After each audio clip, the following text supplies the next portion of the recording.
রাজ, রাজ, ও তুই ওখানে বসে আছিস? একটু শোন তো। দাঁড়াও আসছি। হ্যাঁ মাম্মি বলো। এই যে বাজার ব্যাগটা ধর, এই লিস্টটা ধর, এই এটিএম কার্ডটা ধর।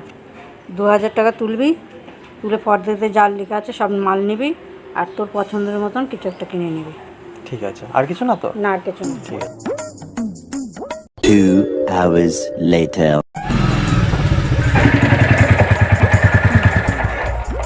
নাও তোমার মাল, বাবা ভালো হয়েছে বাবা। এই যে তোমার লিস্ট, এই যে তোমার এটিএম কার্ড। লিস্ট দেখে দেখে মালগুলো মিলিয়ে নাও, ঠিক আছে? খুব ভালো হয়েছে বাবা। এ কি গাড়িটা আবার কার? গাড়িটা আমার। তোর মানে তুই গাড়ি কোথা থেকে পেলি? আরে গাড়িটা তুমি বললে না কিছুক্ষণ আগে যে তোর যা পছন্দ তুই নিয়ে নিস, তাই আমি তোমার এটিএম কার্ড থেকে টাকা তুলে গাড়িটা নিয়ে এলাম।